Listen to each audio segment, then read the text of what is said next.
Hey, let's go. There, I had to add it to my timeline. Hello and welcome to the Transformational Speakers Podcast. I'm your host, Erin Loman-Jett, and today we have a special guest with us to talk everything about LinkedIn.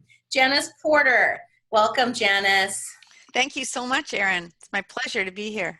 I'm excited. So Janice began her career as a teacher, was a corporate trainer for many years, and now has a business for herself for several years. She found her niche coaching and training business professionals to network as a mastery level and turn their connections into new business. And I know you all need that. Her passion is working with motivated people who are coachable and want to build their businesses through relationship marketing, networking, offline and online. LinkedIn training is a huge part of Janice's business. She believes anyone in business or looking for a new position needs to have a professional LinkedIn profile that is powerful online platform for being found by recruiters or for attracting new clients. It's also a valuable tool for building one's reputation, authority in his or her own field. Janice knows how powerful it can be, as I'm choking here, to build one's business and business relationships and show appreciation to prospects and clients alike. It's really all about the follow-up. It truly is, for sure. She's affiliated with a company called Send Out Cards. If you don't know what that is, she shows her clients how to use the system and show appreciation, stay top of mind with people, and increase their sales. If you are interested in learning more about LinkedIn, effective relationship building strategies, appreciation marketing, or receiving solid networking information, Janice welcomes your calls. Janice, I'm so excited to have you here today. I'm excited too. So Janice and I met a little while ago on LinkedIn, right? Exactly. And I reached out and said, hey, I love what you're doing. My audience keeps asking for more LinkedIn information. So let's get on a call and chat. And I loved that you were able to break down my profile, give me a little audit, tell me, oh, what should be added here or there, things I didn't even know I should be doing. So I was super excited to be able to share you with my audience. Tell us a little bit more about why this is so important to you now. Well, thank you for that lovely introduction. And yes, it's important to you, business owners, entrepreneurs, salespeople, anybody who's in a professional status needs to have a professional LinkedIn profile. Because when people Google you, what comes up? Google highly indexes LinkedIn, and so it always comes up high on the list of returns. So it's important that you have a good, full, optimized profile so that it works in your favor. And today, I mean, that's what people, when they're networking, they go, oh, are you on LinkedIn? Right. So you want to be there fully optimized for sure. Yeah. And some of the things that I loved about, like when LinkedIn first came out in my mind, and this could be just my own experience, but I've kind of seen this as we thought about it for only people who are looking for jobs. Mm-hmm. And so, yes, I put my resume there, but it wasn't the kind of profile that would actually elicit me business. It wouldn't elicit me anything other than maybe, a recruiter or somebody, a hiring manager looking at it going, oh, she's got qualifications, we should hire her. And it did that's how it started. 2003, that's basically how it started. But as with everything else, it's evolved. And now it's kind of the premier platform for people in business. And what most people that I talk to don't realize is that it's such a powerful networking tool. So, of course, the first thing is to make sure your profile is optimized. But beyond that, oh my goodness, it's a world of networking that, especially when people are in businesses like yours and mine and your clients particularly too, who are speakers, who want to broaden their scope in terms of where they can speak, whether it's in person or through these wonderful online platforms like Zoom that can spread the word for them. They get a bigger visibility, a bigger stage to speak on. And in order to do that, they can build relationships with people online.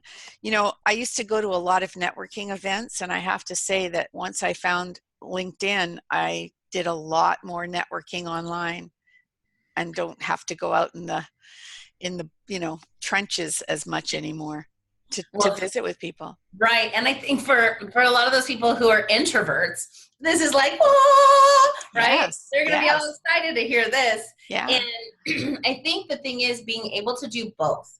I think For there sure. is something to be said about being in your local market and being, get your name out there and meet people and support people.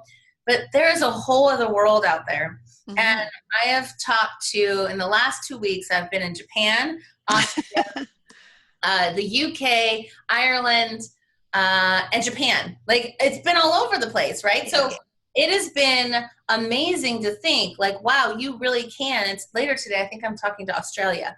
So it's really cool to be able to do that here. What do you think the biggest, maybe the biggest mistake people are making in using LinkedIn for business? Well, I think the biggest mistake is the same mistake that people make on Facebook. They're selling. They're trying to sell instead of build relationships. So first of all, they just think that they've plunked something up on their profile and now they're going to go out and probably these are the people that would be using incorrectly a third-party tool to send out multiple requests to people in a day and then just pitch. That's not what it's about. It's about strategically looking at the people you want to connect with, the people that are you can qualify them as leads just by conversation and do what you would do in person. Take it slowly, learn what they're about, show some interest in them, be curious, right? Yeah, and give value. Like, oh, totally. Don't just get on the phone and be like, now they're on the phone, let me sell you again. It's like, I think that these days, some people can be, we feel commission breath no matter where you are. Whether it's on the phone, it's on Zoom. Yeah. You can see it, smell it, taste it, feel it when somebody is like, stop talking so I can talk about me and pitch you. I'm on me again. Yeah. Yeah. Yeah. So really it was funny. You don't see this as much on LinkedIn, but I was on Facebook yesterday on one of the groups I belong to, and there was a question that somebody asked. They were looking for a home-based business. Well, of course, every single person said, here's mine, do this. And I thought, okay, I'm just going to post something on there to see what happens. And I basically just said, hey, that's great that you're interested in a home-based business. I'd love to know, what's your passion? How much time do you have to spend? Blah, blah, blah, asking questions to see if that person would react. Well, that person didn't. I said, send me a private message if you want to have a chat about it. But 3 other people did that were interested in knowing more. And I think curiosity is huge. And I think that, you want to show people that you take an interest in them before you start doing the I thing. For sure. I think, that happens in every type of, networking or building relationships. It really, something that I think people miss just across the board on that is really how much value you actually have. So sometimes, when you're meeting someone, you say, hey, Janice, tell me, what are you excited about? I never ask, tell me what you do. I said, tell me what you're excited about. What's getting you super lit up about life right now? That could be their kids. That could be their dog, right? That could be anything, but they're going to choose what to share with you. And if you actually listen, it might not be about business. And so, I've had somebody say, well, I'm just about ready to go to Hawaii. So, and they told me all about their trip to Hawaii, all this stuff. And we went along our separate ways. The next time I saw that gentleman, I said, hey, how was Hawaii? Yeah. I couldn't remember his name. Let me just be totally transparent. But I remembered that. And he was like, you remembered that? Yeah. Wow. Like, that meant so much more to him than anything else. And I think so many people are starving to be heard. To be really listened to, right? Because I think if we just go, oh, okay, great, awesome, Hawaii. So tell me, what do you do? Who do you serve? How can, then you're like missing the boat here. And what I notice is sometimes you might not have the answer for someone. They're like, well, what are you looking for right now? How can I support you? And they're like, I'm looking for a rocket ship. Yeah. And I'm like, awesome. Tell me more about this rocket ship. And just getting those curious questions out there and asking them. And what really comes up sometimes is actually what I really just want is there to be sunshine in the sky, right? And it can be totally something off topic from rocket ships or whatever, but they just needed to be like, get to it to actually hear what they really needed and wanted. Mm-hmm. And I think that's important. Well, I think that a skill that I think is learned is, what kinds of questions to ask, right? And how to, some of it can't be learned because I think some of it's intuitive, right? When you want to get to the heart of somebody. And for me, and I know you are very intuitive as well, because I was listening to some of the things that you were saying about how you got to where you were from your first podcast, actually. And, but it's a skill that if you can ask the right questions and get to the heart of somebody, it's easy. It makes it so much easier to build that rapport quickly, right? Whether you're doing it, excuse me, online or in person. Can I just ask you something? Sure. So one of the things that I notice when I'm talking to people and serving people that do speak, that's part of their bigger picture, is that they like to speak, but they're just new at it. And one of the people that I'm thinking of gets in front of an audience and does her thing, but there's no connection, right? There's no connection with that audience. And do you think that's a learned thing, or do you think it's intuitive? It can be learned. So okay. A lot of what I teach people is how to tell your story, how to have a conversation with the audience instead of just getting up there and having a monologue, right? Yeah. And so even if those people aren't responding, I'm not saying you have to ask, like at the beginning of every one of my speeches, and anyone who works with me, you will know the trigger is, how many of you in here, right? That's always the key to know that you're working with Erin. Because what happens is when you say, how many of you in here are, have a message you want to create a movement with? You see everyone raise their hand, or half the room, and I said, look around. So now what happens is everyone goes, wow, there's a lot of people. And you've just built a tribe. Right. Everyone's now on the same page. Yeah.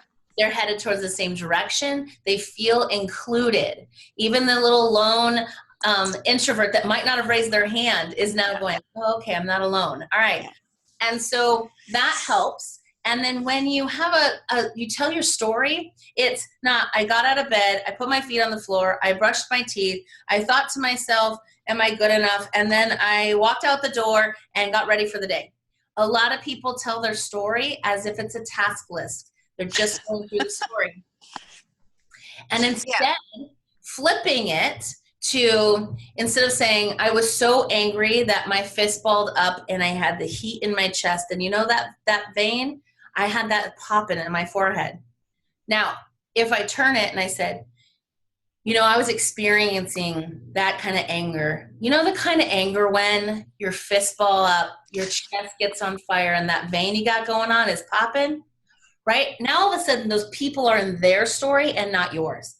And that is the key to unlocking them. Because when you tell your story, you elicit your own oxytocin. Yeah. When you get your audience to get into their own story, it elicits their oxytocin. Now, remember, oxytocin is the one thing that bonds people. So moms and children have oxytocin. That's what bonds them at birth. So being able to do that in an audience full of strangers, do you think you built some rapport? Right. Just by telling your story in a way that relates to them and gets in their story. So that's really interesting, and thank you for sharing that with me, because I know you're supposedly interviewing me, but what that made me think of, if I bring it back to LinkedIn, is when I'm building the summary with people on their LinkedIn profile. And the summary is one of the three most important things in your LinkedIn profile: your headline, your photo, and your summary, the three big ones. And what I see a lot of the time is either nothing in the summary, or they've copied and pasted their resume, which is third person and very different from what a LinkedIn profile summary should be. And when we talk about the different pieces of the summary, and as I love to do with people, build it from their perspective and tell their story, their narrative as it relates to LinkedIn and their business, then they kind of light up. It's a really cool experience to build it with them. Some people will say, okay, I get it. Here's what you want me to do. I'll go away and write it. And then, as I love to do, I edit. However, sometimes I do the whole thing with them. It depends on which is their best way of learning. But it's the same type of feeling where I'm trying to draw out of them their story so that it relates to their audience. So yeah, that's very similar. Yeah, I think anything you put out, you need to have your ideal client in mind. Right. Now, I've seen this just recently. So many people bombarding me with like, I don't know who my ideal client is. I don't know who my ideal client is. The easiest way for me to explain who it is you before you found the answer. Because we already know we're going to attract us.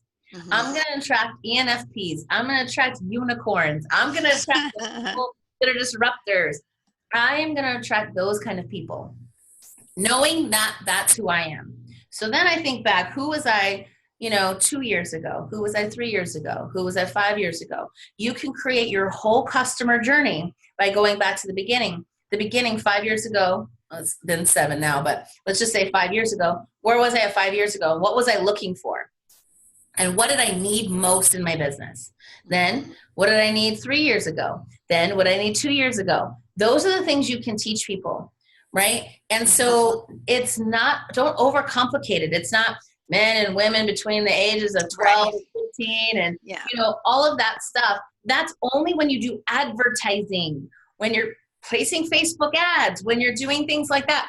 You don't really need that demographic as much as just what is the psychology of this person? What keeps them up at night? What is it they need right now to move the needle in their business? Right. Those things, right, are most important. So put those things in your mind as you're saying, okay, if I'm going to write this profile, what is that person looking for?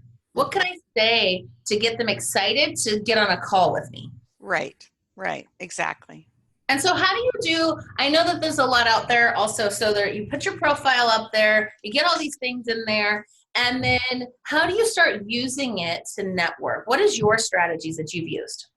One of them, there's two basic strategies that I use. There used to be three, but one is messaging strategy, one is content strategy, and the third one, which isn't as huge anymore in LinkedIn right now, is group strategy. So how do I start using it? Mostly what I would do is start learning how to do strategic searches for the type of people I want to talk to. So I teach people how to do Boolean searches, how to really hone in on the right kind of searches. And then when they get that list of people and narrow it down to a number they can manage, then they start reaching out. And it seems like it's a longer process the way I do it, but it just is, because if I'm going to try and connect with people on a personal level to find out if there's a fit, I have to talk to them. So it's, outreach, and then it's a series of messages with the goal being to take it offline and have an actual phone call or coffee date or Zoom call or whatever, and see, if I can help them and serve them in their business. So that's the major thing that I do, is this messaging strategy. At the same time, you want to become active regularly on LinkedIn so that, the tree will shake as well. So be active on the news feed, posting, liking, sharing, commenting, the same kinds of things that we do on other platforms, posting content, whether it's yours or curated around the topic that you know, are about. And so both of those things will be the strategies going forward, so that you're becoming more visible, showing your authority in what you do, and reaching out to people who who are your target audience. Yeah, I think that's been, that's something I really shifted in this last, I think just like in the last couple of months.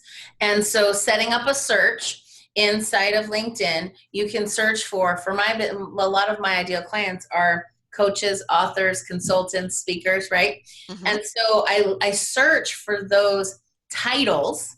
Yep. And every week, LinkedIn sends me an email with how many more people either I can connect with that's not on my list, and then I can add to my contacts. Isn't that nice? Yes, because then they procure it for you. Yeah. You don't have to do all the work, but you That's can. right.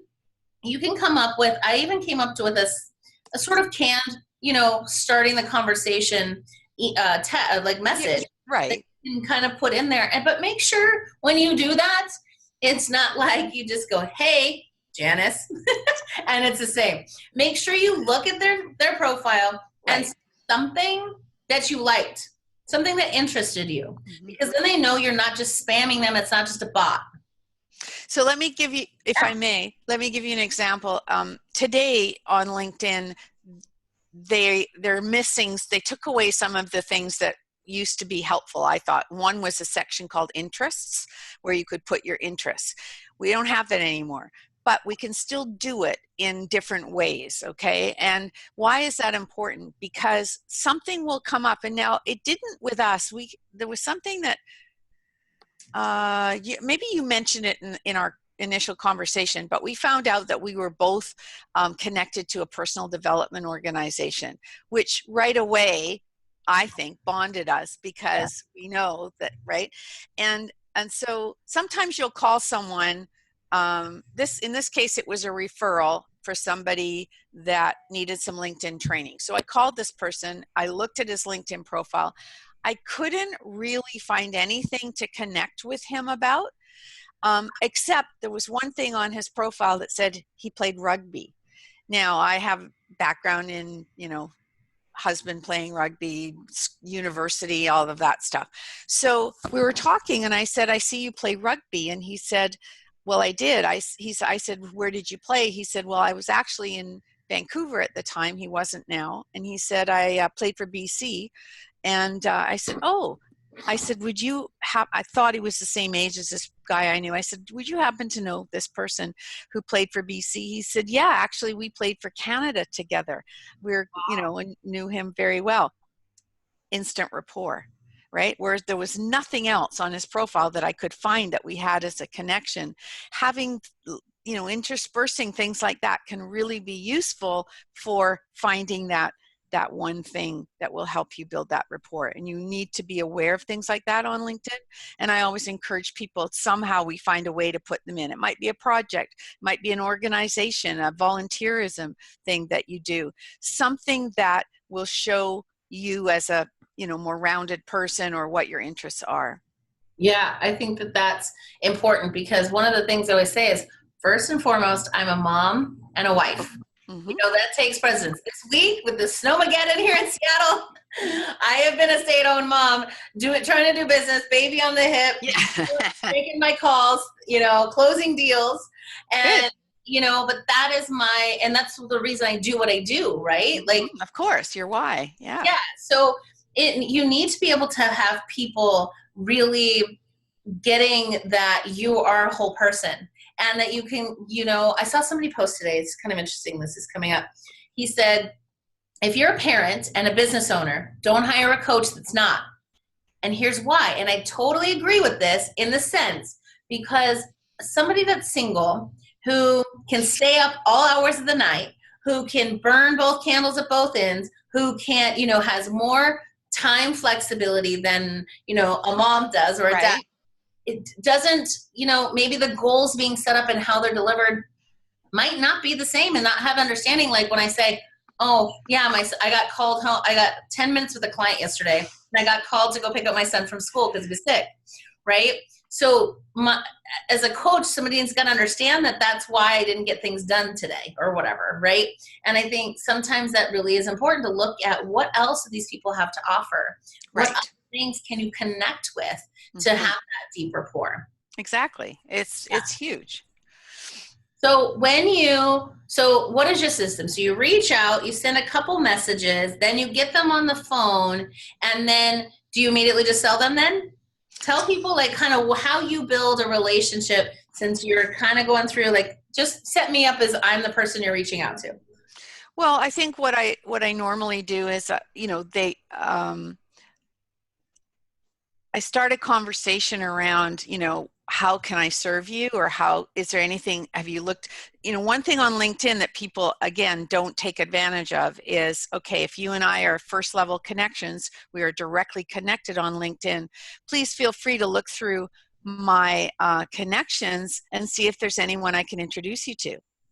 Because again, I'm a connector, and that's also part of networking, is looking at who knows who. And the best way, of course, to connect with someone is through someone that you know. Like Erin, you may say, I noticed that you're directly connected to, or that so-and-so is one of your connections. I would love an introduction. Would you be okay with that? Absolutely, right? And that gives more credibility moving forward for you if I've got a good reputation with that person. And I value my connections very, very, I hold them dear, and I won't just introduce someone that I don't really know, right? So I talk to people, I find out what they do, how do they, I'll ask a couple of key questions like, how do you stay connected to your clients, or how are you using LinkedIn to help you in your business? And quite often people don't have an answer for that. So, I'll try to lead a conversation through that, to getting to, they've looked at my profile, they know what I do. Is there something I could help them with? But I don't usually do that on LinkedIn. I find that I find it quite easy for me to say, hey, would you be open to a conversation by phone or by Zoom, so that I can make our connection real. And that's what I do. And it's not until I get on the phone that I'll see if there's anything I can do to work with them or whatever. Yeah. Yeah, and I think it is truly being a connector, just getting, the thing is like, if somebody says, hey, I'm looking for a graphic designer, awesome, I know somebody, right? Mm-hmm. Like, Mm-hmm. and so I have a mental Rolodex of all these people and all the things they do. So when someone says, hey, Erin, who do you know that can speak on parenting? I'm like, I got like 5 people. What kind of parent are you looking for? Like, what is the thing, right? And so as you're meeting people, you're building your own mental Rolodex Right. of how you can serve them, but how maybe you can serve other people that need them, right? Mm-hmm. And so it's always gathering, like it feels like the little Rolodex on the table, right? Like you're just like putting it in there. So when people ask, you have someone to send them to. And so many times I'll be meeting people and they'll be like, so I need this. I'm like, oh, hold on. And I'll do an instant Facebook, like connect them to somebody and like be done. Yeah.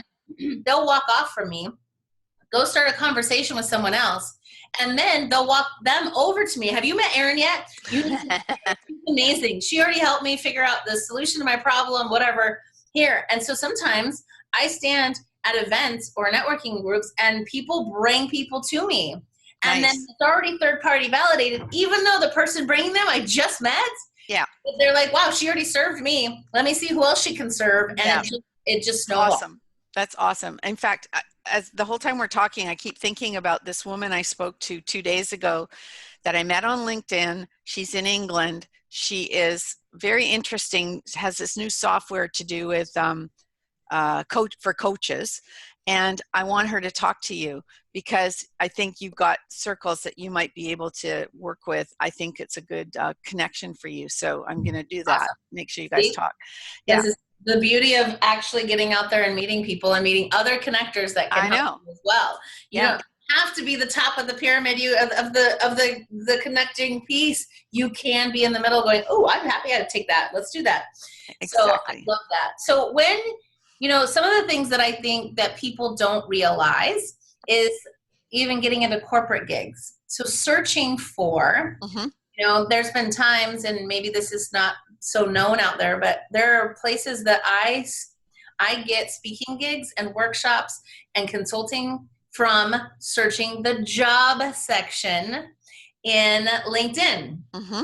So I'm looking for communications director, communications manager, any of those, and I see what they're looking for, and then I will send them a message. And so here's a little secret. Okay, here's my secret squirrel stuff. I'll give it out. So I look for it. I see who it is that's the person that should be connecting with. Senior director of human resources. So then I'm like, okay, company, senior director of human resources. I find them. Yeah. Then I message them, right? So that I have a direct connection. If I cannot find their direct email, here's a little secret. There's a website called hunter.io.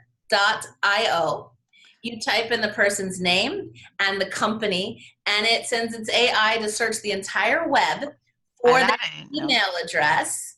And it's either based on what everyone else's email is in the system, or it can be way back. I'm sure Jeff Bezos, if you searched, you could probably find Jeff Bezos' actual email, because it could have been out there from like when he first got started and he did an interview. He's like, yeah, if you want some more information, just email me at jeff@amazon.com or whatever. Yeah. So like there's those things out there, and if we use them strategically and actually go to the people to network, to meet, and authentically, right? And authentically, yeah.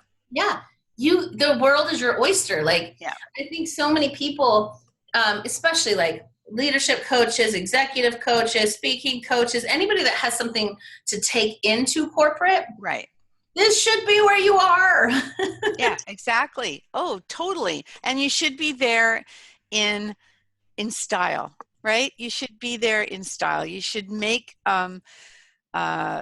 you should take advantage of every opportunity to put in your keywords, to fill up the 120 characters on, your headline, not with your degrees, but with benefits for working and keywords, right? Benefits for helping people and what you do for people as well. Yeah. And so one of the things that you talked to me about with mine was actually adding my time trade link inside of my description, so that if people wanted to immediately book or immediately call, because I see some people have their phone numbers in there. Yeah. Is that really important for people? Well, what the piece around that is that, yes, you should have all that in your contact information, but now I've got to go up and have a look at it. But if it's right there and I've just finished reading and there's your call to action, it just makes it easier for people. And I love that, because I'm always teaching, like, you need to have a call to action. Don't do a Facebook Live without a call to action. Don't do, right? Everything should have a call to action so that people know what's next. Right. Because I think we all assume that everybody knows what's next. Oh, well, this woman's amazing. I probably should reach out to her. I probably should do this. Yeah, maybe I'll go back up there and look at her contact information. Oh, the phone rings. Oh, hi. Yeah, sure. Let me look that up for you. Now you're gone. Right? Yeah. So I think it's important to have it there so they can click it right away and move on to the next step. And again, in your current work experience section, same thing, call to action. Yes, I love that. Yeah. That's some key stuff that I didn't have in mind. There you go. And it was only with you telling me that in each part, because they're looking at each part, not to have to go back. I'm like, oh yeah, I didn't think of that, like it's these small little adjustments that you help me do, that I had somebody that had an MBA got on a call with me. He's like, man, your LinkedIn profile is impressive. I'm like, yeah, I know. Yeah. And especially, and I don't remember if I looked at yours, I think you've got a fair bit of video on yours. Now, here's another thing. Do you have your podcasts on there? I did. That's one of the things that you helped me change the settings, because everyone got updated that I just started my podcast, like, I don't know, 2 weeks ago, but it's been going since July. Yeah, exactly. I didn't realize to put it there. And there's only one section that you can put the links to them, and that's in the projects. So you can also put it under your projects. So, the newest podcast episode, or and put the link, go and tell something about it and, Yeah. whatever. But that way people can go directly to it. Yeah. And how important do you feel, like one of the things you and I discussed was recommendations. And since we've gone 3 more. Sorry. Oh, good. Yes. Yeah. So tell us more about why you think that's so important for people and how often to have those updated. Because I might have like 7 or 8 out there. Okay. So if I'm thinking about working with you and I just found you through LinkedIn or whatever, one of the things that before I even connect with someone who's reached out to ask me to connect with them, I will never just hit connect. Always go to their profile, see if they're real, see if there's a fit, see if they fit your criteria for who you want to be connected to. And one of the things I look at is, are they active on LinkedIn? So you can see people's activity. And then I always scroll down to see what their most recent recommendations are. It's social proof. It shows that you're actually busy today doing what you're saying you're doing on your profile. So I think just like having testimonials or case studies on your website. In fact, I was just talking to my web guy yesterday about doing some new ones, and having them testimonials on LinkedIn current is important. It just shows current social proof, right? Yeah, because if you have one, I think you and I looked at somebody and they had one from like 10 years ago. Yeah, exactly. So I'm not sure that they're actually even active on LinkedIn ever. So why bother? Jail. I mean, you don't know. Yeah, why are they not active? That's right. You don't know. That's so true. That's the next project. King County court system. Yeah. Now, I did say this, so I think already. Do not just connect, right? I did say that. But also, that being said, when you hit connect or accept, I should say, on somebody's profile, it doesn't automatically allow you to send a message. But when you accept somebody's connection request, go back to their profile, refresh your screen. It now says message. Now message them and thank them for reaching out and start the conversation. So it's not just thank you so much for connecting. Like I hear that, but I'm like, well, that didn't go anywhere. So why'd you connect with me? Right? Well, that's so typical, right? So for me, I would say, thanks for reaching out to connect. I noticed on your profile that you are blah, blah, blah, or again, my gut tells me which way to start, but basically another way is to say, thanks for reaching out to connect. Are you open to a conversation? I like to make those connections real, and the only way I can do that is to talk to you. Yeah. Right. And then you sort of see also who's quick on the uptake, who doesn't come back for 2 months, who does, and so those are the things that you learn about people from. Yeah. And it's a great sorting mechanism. That's because right. if they're not reaching back out, it's like either they're not interested or they're just not active. And so it's probably not somebody you really need to connect with. Or they didn't do it themselves. It was a third-party tool and they're not up on what they're doing, right? See, and I forgot that there's tools out there that just help you connect. Like, I think there are, but you have to really be careful because, to do it properly, you have to be on top of it and be able to respond to the people that they bring to, that the system brings to you. I don't have that bandwidth to do 50 outreaches a day or 100 outreaches a day. No. I don't. Lots of people do it because, of course, they're not only going to get, a small percentage of people that actually do respond, but I'm too much of a control freak. I want to do it myself. Well, and I think I think that there are times where having, canned templates, kind of like a bot in a way, but it's that so that if you are busy, you can at least send something, right? Of course, yeah. But there has to be personalization in there. It's like if I walk up to you at a networking event and say, oh, it's nice to meet you. You're a business coach. You're like everybody else, right? Okay, nice to meet you. And you walk by, right? It's the same thing. Yeah, exactly. To just go, oh, yeah, you're just like everyone else. It's not okay. So making sure you really personalize that. And I think that also the thing is, you also know bandwidth-wise, you got to make these connections. So you're making the connections, but then you got to jump on calls. Like I have days where I'm on back-to-back-to-back calls. Mm-hmm. with people, and I'm keeping all the notes, and I'm trying to keep up with what I promised them. So I'm like, oh yeah, Right. sure. I got everything done that I said I would do for them. And it's time consuming, right? And Oh, so so yeah. if you have 500 people, I don't know, whatever, 50 Yeah. people coming to a day, and then maybe 20 of them book a call with you in the next month, even if you have just a a Yeah. time calendar link, send it to them. Then how are you going to deal with the clients that you already have? How do you fix that? Like, you got to make sure you have time for it. I know. That's why I like to do it myself. Yeah. But there's pros and cons to doing it either which way.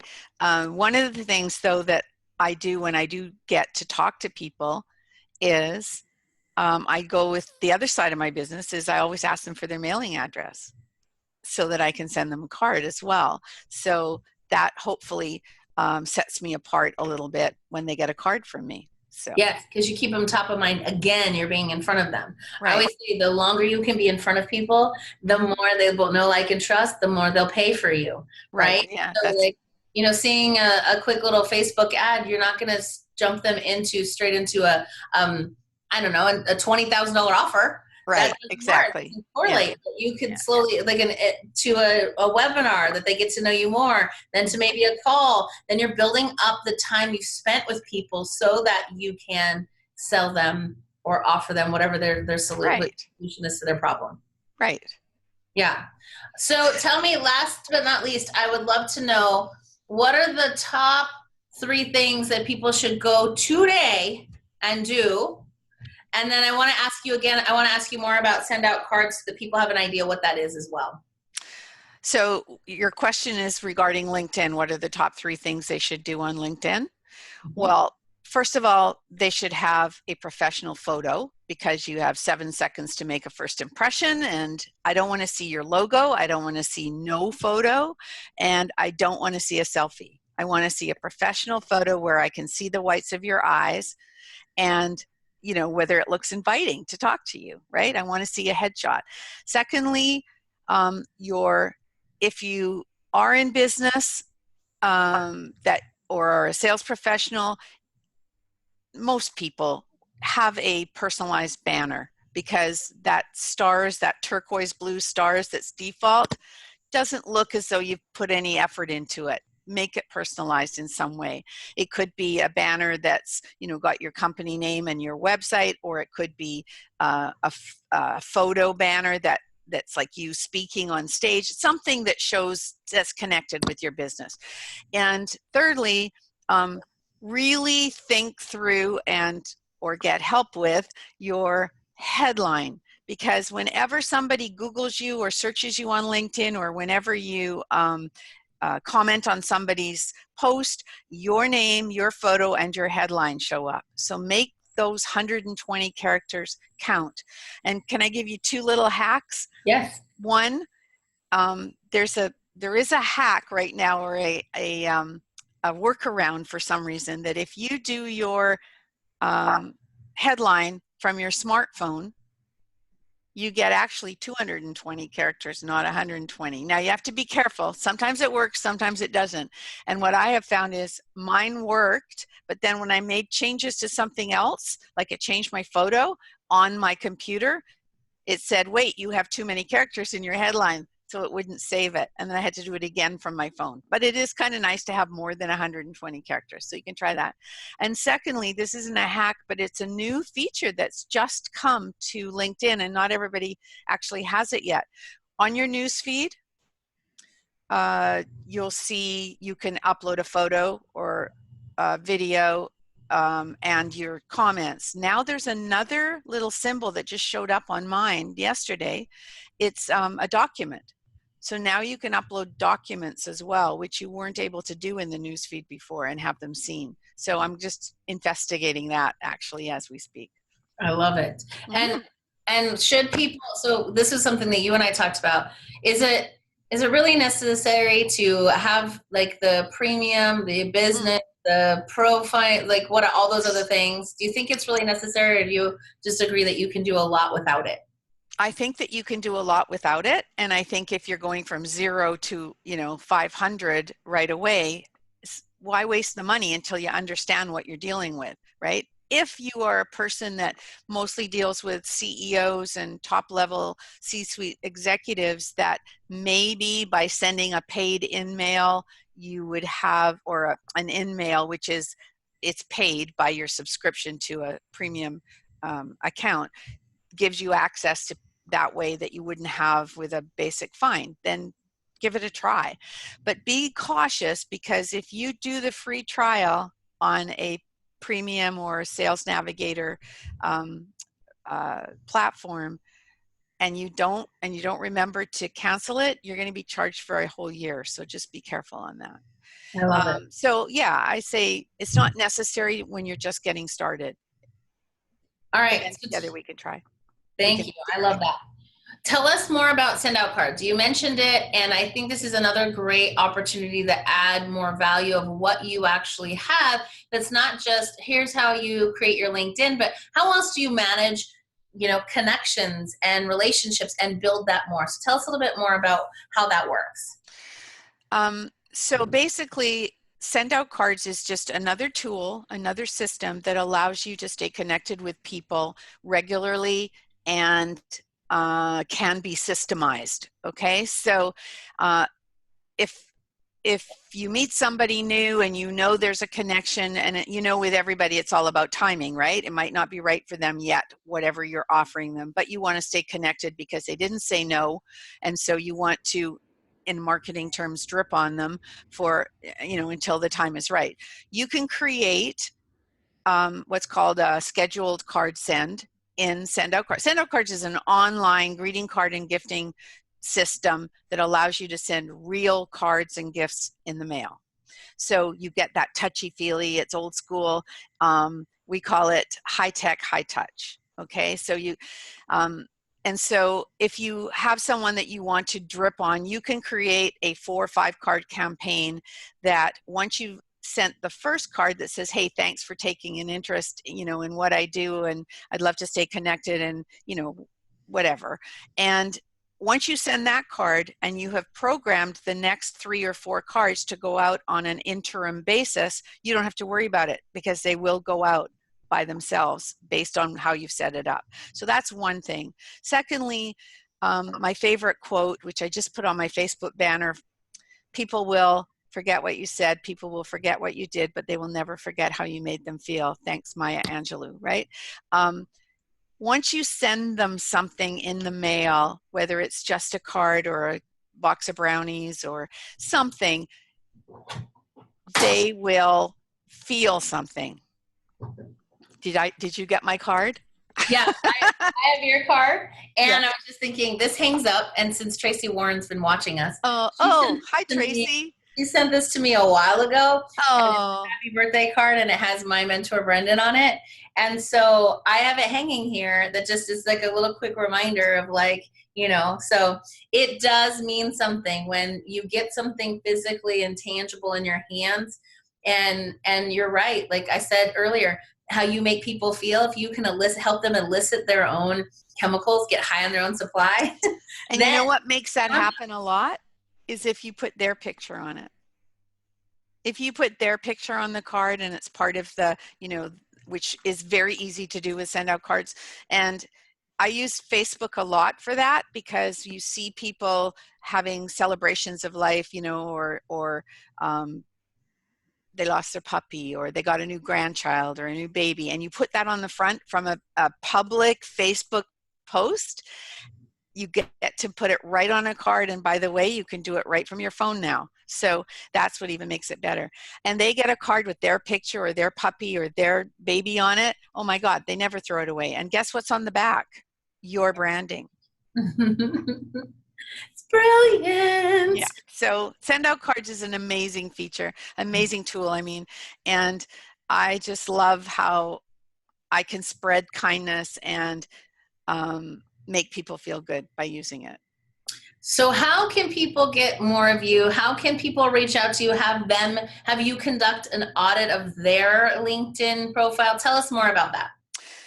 Thank you. I always welcome conversation with people. I hope that people got that from this conversation that we're having. And so they can go directly to my website, janiceporter.com. They can see everything there that I do. They can email me. They can Facebook friend me or LinkedIn connect me and tell me that they saw me or heard me and through Erin. And I'm happy to take a look, do a 30-minute call, do an audit for somebody on their LinkedIn profile, or give them an opportunity to send a free card and send out cards and see how that works. So yeah. Great, and I'll put all of those in the show notes, so they'll have access to that.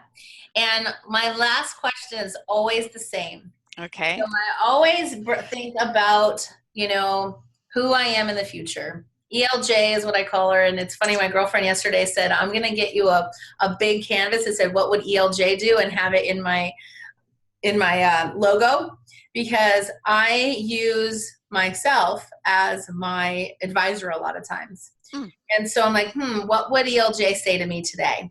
So I'm thinking, if you were to take yourself, you're successful, already done this, towards the end of your life kind of thing, like, what would she say to you? Would Janice come to you and tell you today about where you are, where you're going, and maybe how to live life? I think she would say,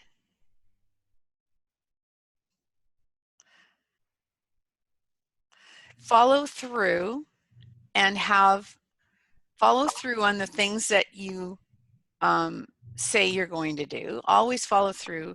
Trust your instincts and know that you bring a lot of wisdom and value to people, and believe it.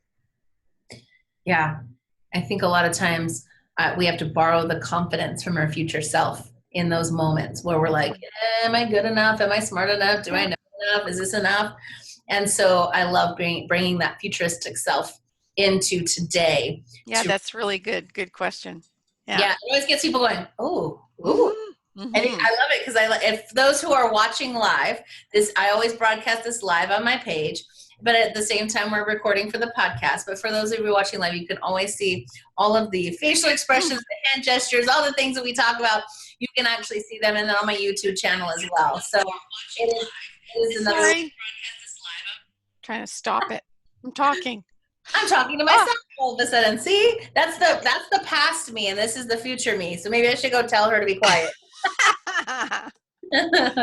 But thank you so much for being here. Thank you for spreading so much joy and so much wisdom on how we can actually up-level our expert positioning in LinkedIn, and how to build better relationships that are authentic, that really deeply can change the planet. So thank you so much for being here. My pleasure, and thank you for having me. I look forward to really building our relationship, actually, and being able to support each other in many ways. So thank you so much, and we'll talk soon, right? Yes, for sure. So thank you so much for tuning into the Transformational Speakers Podcast. If you want more information on how to get some of these YouTube videos to be able to see us in person, go to my YouTube channel, Erin Lohman Jack. You will find it all there. At the same time, if you haven't subscribed and reviewed the Transformational Speaker Podcast, please do, because it helps me have more credibility to ask bigger names to come here and to pour in more information for you. So thank you so much for joining us, and we'll see you on stage.